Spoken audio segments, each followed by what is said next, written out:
The Edo State government, led by Monday Okpobolo, has issued a 72-hour ultimatum to PDP gubernatorial candidate Ighodalo, others, to return stolen vehicles.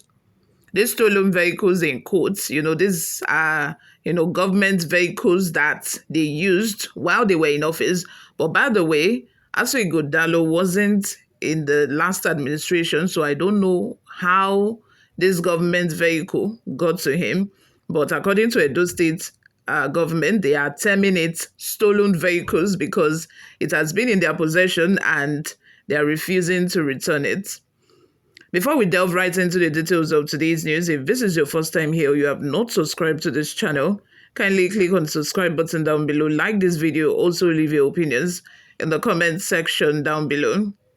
The Edo State government has issued warning to the People's Democratic Party, PDP gubernatorial candidate Ighodalo and his supporters to return government vehicles in their possession within 72 hours. Chairman of a Government Asset Recovery Committee, Kelly Okungbowa, made a disclosure on Tuesday. He disclosed that some vehicles belonging to the defunct Edo Line Transport Company were sold and discovered in a spare parts market in Benin City.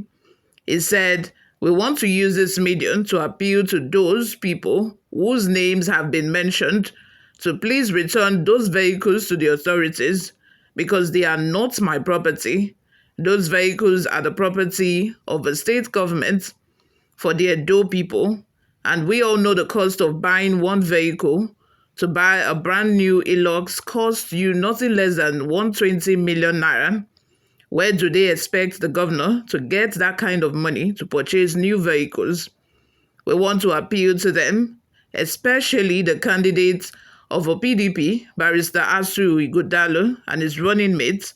It is good for us to also advise them as a father and leader to the state that they should do the right thing by returning those vehicles.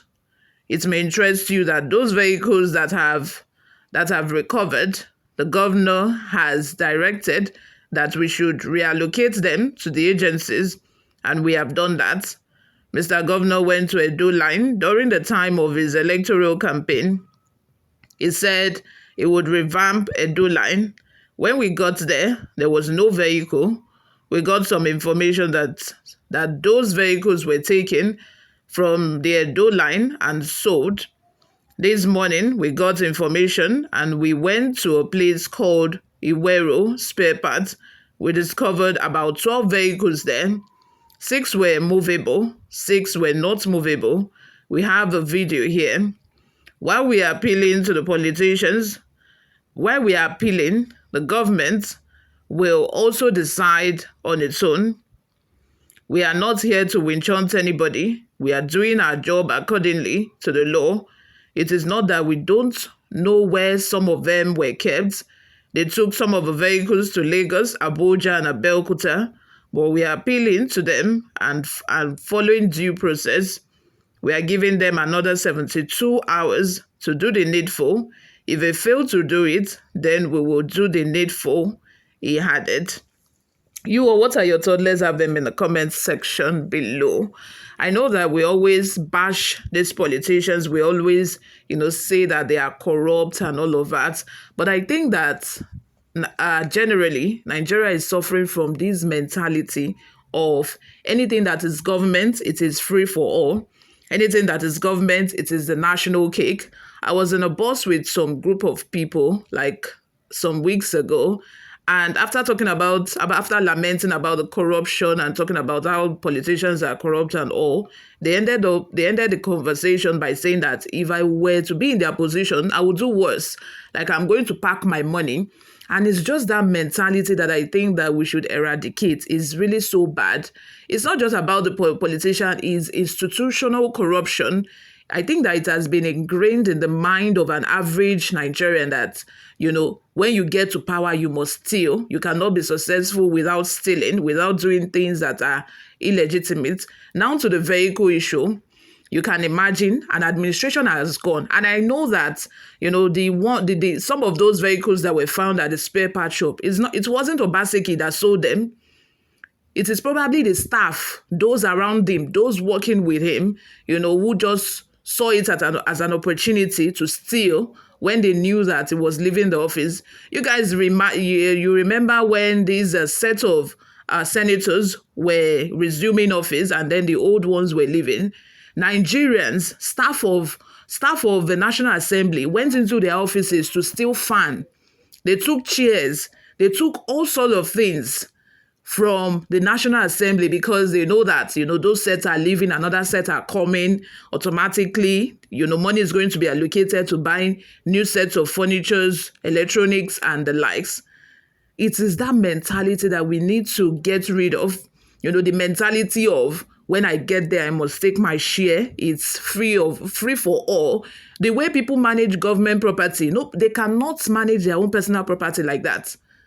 When you get to for example, in Lagos, the BRT stations, the chair where you are meant to sit on, people will stand on that chair. People will stand on it, trample on it.